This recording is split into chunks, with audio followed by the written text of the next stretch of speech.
నమస్కారం దూరదర్శన్ వార్తలకి స్వాగతం. వివరాల్లోకి వెళ్లే ముందుగా ముఖ్యాంశాలు చూద్దాం. కోవిడ్ను కట్టడి చేసిన భారత వైద్య రంగంపై ప్రపంచవ్యాప్తంగా విశ్వాసం పెరిగిందన్న ప్రధాని మోదీ, దేశంలో చివరి వ్యక్తి వరకు వైద్య సదుపాయాలు అందించడమే ప్రభుత్వ లక్ష్యమని స్పష్టీకరణ. డిమాండ్కు తగినట్లుగా వ్యాక్సిన్ ఉత్పత్తిని పెంచాలని ఫార్మా కంపెనీలకు ప్రధాని పిలుపు. వైద్య సిబ్బంది సంఖ్యను సామర్థ్యాన్ని పెంచడంపై దృష్టి సారించామని వెల్లడి. చమురు ఉత్పత్తులను జీఎస్టీ పరిధిలోకి తెచ్చే నిర్ణయం జీఎస్టీ కౌన్సిల్దేనన్న ధర్మేంద్ర ప్రధాన్.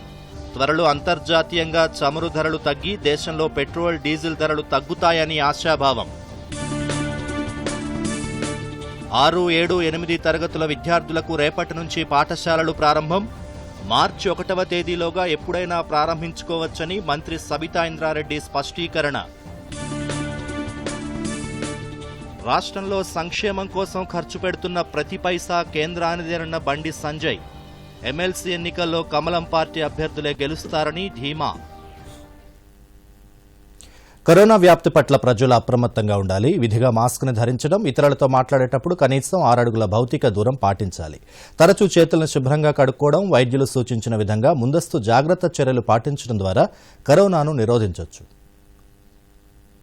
వివరాలు చూద్దాం. వైద్య రంగంలో భవిష్యత్తులో ఎదురయ్యే సవాళ్లను ఎదుర్కొనేందుకు సమాయత్తంగా ఉండాలని కోవిడ్ మహమ్మారి ద్వారా నేర్చుకున్నామని ప్రధానమంత్రి నరేంద్ర మోదీ అన్నారు. ఈ మహమ్మారి విసిరిన సవాళ్లను భారత వైద్య రంగం విజయవంతంగా అధిగమించిందని మోదీ పేర్కొన్నారు. 2021-22 సాధారణ బడ్జెట్లో ఆరోగ్య రంగానికి జరిపిన కేటాయింపుల అమలుపై వైద్య ఆరోగ్య శాఖ నిర్వహించిన వెబినార్ను ఉద్దేశించి ప్రధాని ప్రసంగించారు. ఈ సందర్భంగా పీఎం మాట్లాడుతూ, కోవిడ్ను విజయవంతంగా కట్టడి చేసిన భారత వైద్య రంగంపై ప్రపంచం విశ్వాసం పెరిగిందన్నారు. వైద్య ఆరోగ్య రంగాన్ని మరింత బలోపేతం చేయాల్సిన అవసరం ఉందన్నారు మోదీ. బడ్జెట్లో కేటాయింపులను 137% పెంచినట్లు తెలిపారు. దేశంలో మారుమూల ప్రాంతాల్లో నివసించే ప్రజలందరికీ కూడా వైద్యం అందించడమే ప్రభుత్వ లక్ష్యమని అన్నారు. దేశంలో తయారవుతున్న వ్యాక్సిన్లకు పెరుగుతున్న డిమాండ్కు తగ్గట్లుగా ఉత్పత్తి కూడా పెంచాల్సిన అవసరం ఉందన్నారు మోదీ. 2025 నాటికి టీబీ రహిత భారత్ను సాధించేందుకు కేంద్రం చర్యలు తీసుకుంటోందని తెలిపారు. కోవిడ్ పాఠాలను టీబీ నియంత్రణకు కూడా ఉపయోగించవచ్చని ప్రధాని సూచించారు. हम सफल हुए हैं, अनेकों की जिंदगी बचाने में हम कामयाब रहे हैं. हेल्थ सेक्टर से जुड़े हर क्षेत्र को मजबूत करना भी उतना ही आवश्यक है. मेडिकल इक्विपमेंट से लेकर मेडिसिन्स तक, वेंटिलेटर से लेकर वैक्सीन्स तक, साइंटिफिक रिसर्च से लेकर के सर्वेलेंस इंफ्रास्ट्रक्चर तक, डॉक्टर से लेकर के एपिडेमियोलॉजिस्ट तक, हमें सभी पर ध्यान देना है ताकि देश में भविष्य में किसी भी स्वास्थ्य आपदा के लिए बेहतर तरीके से तैयार रहें. भारत को स्वस्थ रखने के लिए हम 4 मोर्चों पर एक साथ काम कर रहे हैं. पहला मोर्चा है बीमारियों को रोकने, मतलब कि प्रिवेंशन ऑफ इलनेस और प्रमोशन ऑफ वेलनेस. स्वच्छ भारत अभियान हो, योग पर फोकस हो, पोषण से लेकर गर्भवती महिलाओं और बच्चों को समय पर सही केयर और ट्रीटमेंट हो, शुद्ध पीने का पानी पहुंचाने का प्रयास हो, ऐसे हर उपाय इसका हिस्सा है. दूसरा मोर्चा गरीब से गरीब को सस्ता और प्रभावी इलाज देने का है. ఖరగ్పూర్లోని Indian Institute of Technology IIT 66వ స్నాతకోత్సవంలో వర్చువల్గా ప్రధాని నరేంద్ర మోదీ పాల్గొన్నారు. ఈ సందర్భంగా ప్రధాని స్నాతకోత్సవ ఉపన్యాసం చేశారు. వర్చువల్గా జరిగిన ఈ కార్యక్రమంలో 2800 మందికి పైగా విద్యార్థులు ఆన్లైన్లో పట్టాలు అందుకున్నారు. 75 మంది విద్యార్థులకు బంగారు, రజత పతకాలను విశ్వవిద్యాలయం ప్రదానం చేసింది. ఈ సందర్భంగా ప్రధానమంత్రి మోదీ మాట్లాడుతూ, నవభారత నిర్మాణంలో భాగస్వాములు కావాలని ఐఐటి పట్టభద్రుల్ని కోరారు. ఐఐటి అంటే ఇండియన్ ఇన్స్టిట్యూట్ ఆఫ్ టెక్నాలజీ మాత్రమే కాదని ఇన్స్టిట్యూట్ ఆఫ్ ఇండిజీనియస్ టెక్నాలజీ అని ప్రధాని అభివర్ణించారు. పర్యావరణానికి హాని చేయని సాంకేతిక పరిజ్ఞానాలను రూపొందించాలని పీఎం సూచించారు. लीडरशिप की भी उम्मीद है। नया इकोसिस्टम हमारे स्टार्टअप्स की दुनिया में, नया इकोसिस्टम हमारे इनोवेशन रिसर्च की दुनिया में, नया इकोसिस्टम हमारे कॉरपोरेट वर्ल्ड में और नया इकोसिस्टम देश की प्रशासनिक व्यवस्था में। इस कैंपस से निकलकर आपको सिर्फ अपना नया जीवन ही स्टार्ट नहीं करना है, बल्कि आपको देश के करोड़ों लोगों के जीवन में बदलाव लाने वाले स्वयं में एक स्टार्टअप भी बनना है। इंजीनियर होने के नाते एक क्षमता आप में सहज रूप से विकसित होती है और वो है चीजों को पैटर्न से पेटेंट तक ले जाने की क्षमता। यानी एक तरह से आप में विषयों को ज्यादा विस्तार से देखने की, एक नए विजन की आप में एक क्षमता होती है। గ్రాడ్యుయేట్ ఎమ్మెల్సీ ఎన్నికలకు నామినేషన్ల గడువు ముగిసింది. ఉమ్మడి నల్గొండ, ఖమ్మం, వరంగల్, మహబూబ్ నగర్, హైదరాబాద్, రంగారెడ్డి 2 ఎమ్మెల్సీ స్థానాల ఎన్నికలకు నామినేషన్ల గడువు ముగిసింది. ఎమ్మెల్సీ అభ్యర్థుల నామినేషన్లను అధికారులు రేపు పరిశీలిస్తారు. నామినేషన్ల ఉపసంహరణకు ఈ నెల 26 వరకు గడువుంది. మార్చి 14న ఉదయం 8 నుంచి సాయంత్రం 4 గంటల వరకు పోలింగ్ నిర్వహిస్తారు. మార్చి 17న ఓట్ల లెక్కింపు జరుగుతుంది.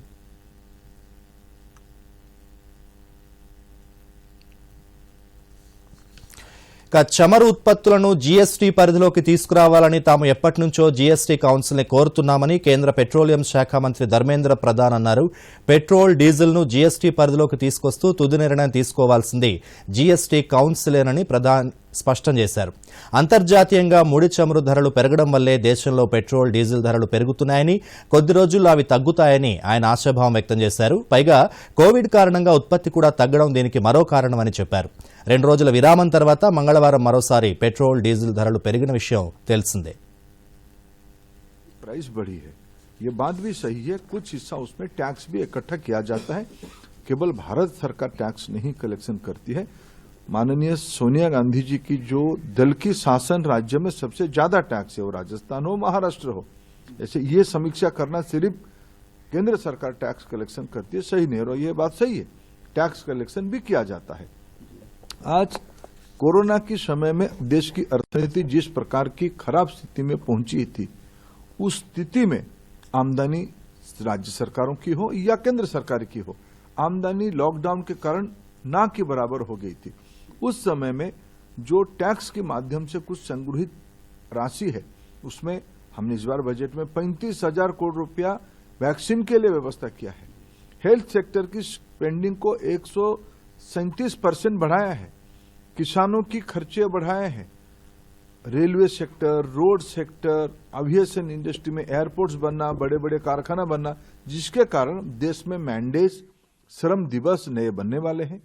लोगों को रोजगार मिलने वाला है. लोगों को, सामान्य गरीब लोगों की आर्थिक उपार्जन हो, उसकी व्यवस्था की गई है. इस बार बजट में ఎలాంటి సాంకేతిక పరిజ్ఞానమైనా సమాజానికి, ముఖ్యంగా పేదలకు ఉపయోగపడాలనేదే సీఎం కేసీఆర్ అభిమతమని రాష్ట్ర ఐటీ పురపాలక శాఖ మంత్రి కేటీఆర్ అన్నారు. బయో ఆసియా సదస్సులో భాగంగా 2వ రోజు మైక్రోసాఫ్ట్ సీఈఓ సత్యనాదెళ్లతో వర్చువల్గా జరిగిన చర్చా వేదికలో మంత్రి కేటీఆర్ పాల్గొన్నారు. ఈ సందర్భంగా బయో ఆసియా సదస్సు నిర్వహణను సత్యనాదెళ్ల ప్రశంసించారు. చర్చా వేదికలో భాగంగా వారిద్దరూ పలు అంశాలపై చర్చించారు. బయోటెక్నాలజీ రంగంలో స్టార్టప్లకు మంచి అవకాశాలున్నాయని కేటీఆర్ అన్నారు. అంతేకాకుండా వైద్య రంగంలో డేటా సెక్యూరిటీకి ప్రాధాన్యం ఇవ్వాలన్నారు. సత్యనాదెళ్ల మాట్లాడుతూ వైద్య రంగంలో కృత్రిమ మేధస్సు కీలక పాత్ర పోషిస్తోందన్నారు. ముఖ్యంగా ఇన్పేషెంట్ విభాగంలో కృత్రిమ మేధస్సుది కీలక పాత్రగా ఉందన్నారు. తక్కువ ఖర్చుతో వైద్య సేవలు అందించే లక్ష్యంతో పనిచేస్తున్నట్లు సత్యనాదెళ్ల వివరించారు. Society at large in a very positive way.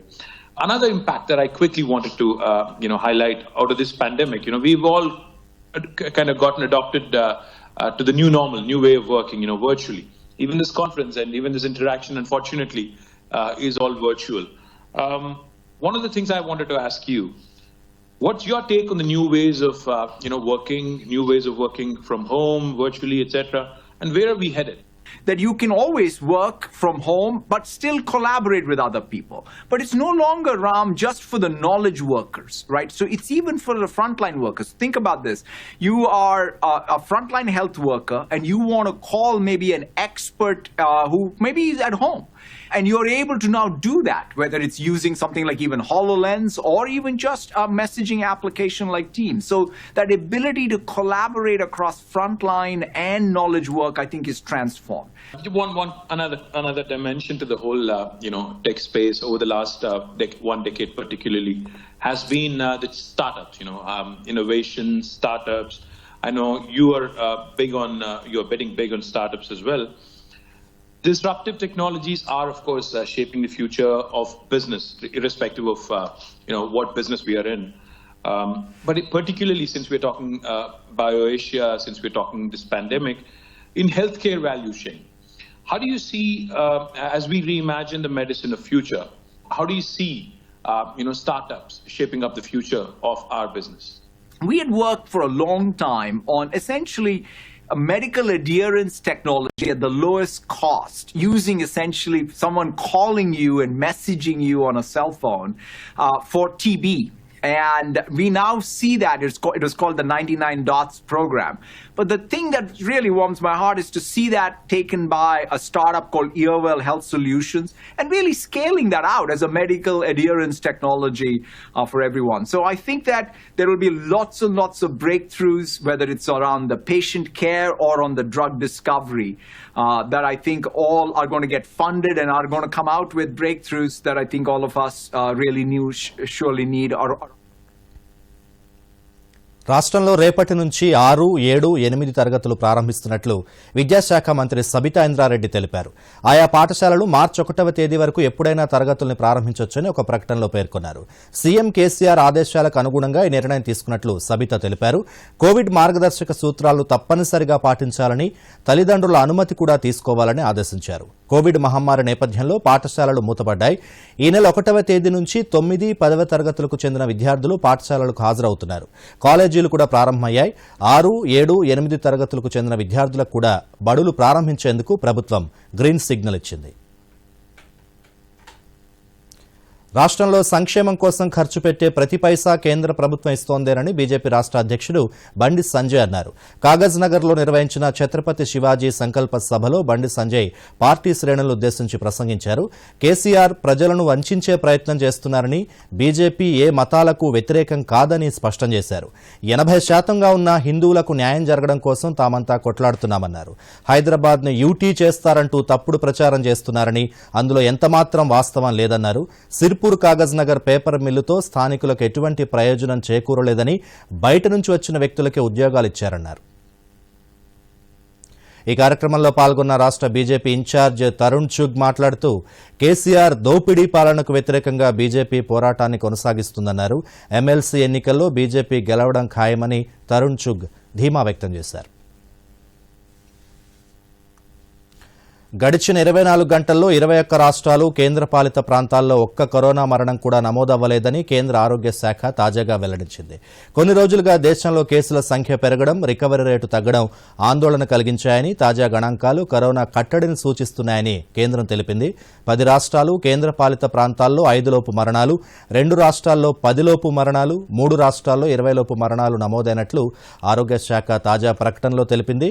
మరోవైపు కరోనా రికవరీల సంఖ్య 1,712,665కు చేరిందని ప్రకటించింది.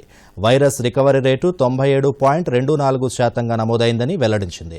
కొత్తగా నమోదైన కేసుల్లో 84% 6 రాష్ట్రాల నుంచే నమోదైనట్లు కేంద్రం తెలిపింది.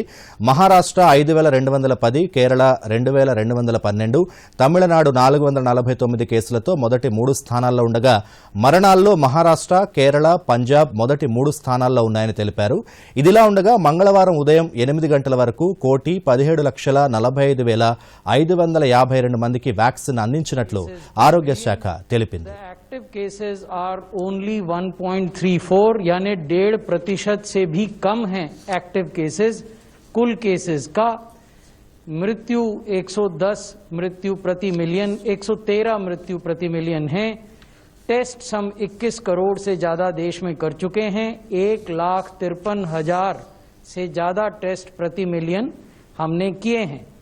केस पॉजिटिविटी को अगर आप देखें तो ये 5.19% है और weekly positivity is less than 2%, 1.85. Case fatality rate is 1.42 and weekly fatality rate is less than 1%, 0.73. अभी भी 2 राज्य हैं जहां की 75% एक्टिव मामले हैं। ये हैं केरल और महाराष्ट्र। एक्टिव मामले का अर्थ, जैसा हम बार बार आपको बताते हैं, वो मामले हैं जो कि या तो अस्पतालों में हैं या घरों में सेल्फ आइसोलेशन में हैं अंडर मेडिकल केयर। इसी जानकारी को अगर हम दूसरे మరోమారు ముఖ్యాంశాలతో వార్తలు ముగిద్దాం. నమస్కారం. దూరదర్శన్ యాదగిరి వార్తలను ఇప్పుడు సోషల్ మీడియాలో కూడా చూడొచ్చు. యూట్యూబ్ అయితే డీడీ న్యూస్ తెలంగాణ, ట్విట్టర్ అయితే DD news Telangana @DD Yadagiri news, మరి ఫేస్బుక్ అయితే డీడీ న్యూస్ తెలంగాణలో చూసి సబ్స్క్రైబ్ చేసి లైక్ చేయండి, షేర్ చేయండి.